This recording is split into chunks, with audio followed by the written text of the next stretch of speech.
We've got them in pairs. This is a dribbling drill, keeping it really in tight. Avoid the cones. You've got to tag your partner like it's a game of chasing. Here's protecting inside that really small white square. So we're getting used to being physical, protecting the ball, stealing the ball, keeping the ball away from the other person. And so you can see we're trying to emphasize, use your arms, use your skills. How can we keep control and pressure? Here's a shooting exercise. We want them to control, take a touch and do a little fake around the cone and then have a shot and finish. Then we want to make sure they get lots of repetition, quickly changing. Here, make sure you stand behind the yellow lines, want some bit of distance with these passes. And it's about passing and saying a colour. So if I pass and say red, the other person has to pass through red. And then when I receive a pass, I have to listen. What colour did they say? Oh, I have to pass through that colour. So it's about, this is agility. So we've got to quickly change directions, grab the cone, put it back. One's the starter, one's reacting to the person who starts the drill off. So it's a quick reaction, quick agility, going left and right. We also have a 1v1 station, which wasn't shown, but which is a variation of 1v1s. Then after the skills circuit, we then go to the whiteboard and discuss what did we learn the week before. There's always a topic of the week. We discuss what did we learn. Oftentimes people forget, that's why we debrief and we always make a joke of it. And then we get into what are we learning today.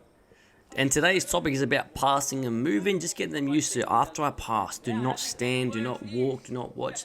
Can I pass and help? Can I pass and get it again? In this particular exercise, the only way to score a goal is getting a 1-2. So passing, making a forward run around a defender and getting the ball back. So we're utilizing 1-2s. We're passing and moving to beat a defender. We can't just pass to each other without beating a defender. That's not a goal. So we have to pass, run around a defender, get the ball back, and that's how we get a goal.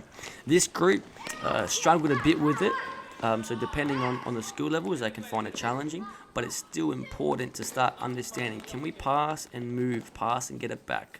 So here we'd say, hey, look where we are on the pitch. We're very compact. Can we start spreading out when we have the ball? And after I pass, can I think about making a forward run to get the ball back? So he shot, so that might have been a variation. So once we do the 1-2s for a bit, we then increase it or variate it to, once you get a 1-2, you're allowed to score a goal. We also have some other nice passing and moving drills where we split the court into 4 quarters, 4 pit parts. And after you pass, you must move to another part of the pitch. So you must move to a different quarter of the pitch, which is another good way to force players to pass and move. So we utilize both those exercises to get the kids understanding, after I pass, can I move, can I support, can I help my player after I pass? The person in yellow is just a joker, so an extra player. And we want to start teaching, once you pass, as you pass, you should already know where you're running. You shouldn't pass and watch and then think. I should already know where I'm going once I've passed the ball. So it's a nice little drill to get them used to passing and moving.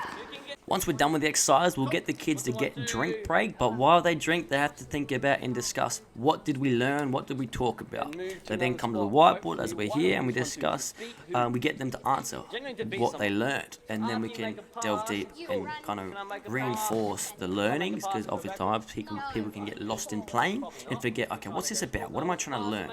Okay, after I pass, where can I go to support? Can I make a forward run?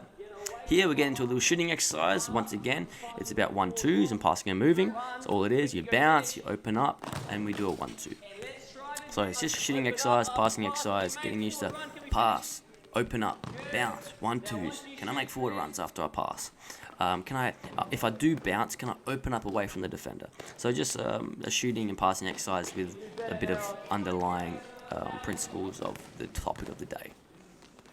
After we've done with a bit of shooting, we're going to get into a game, and we want to make sure that we have that topic of the day underlying in the game. So we can either force them to get a 1-2 before they score, or we can encourage it by saying, if you get a 1-2, then you score, you get double points or triple points. At the end of the game, we come back to the whiteboard, discuss what we learnt, and we're done for the day.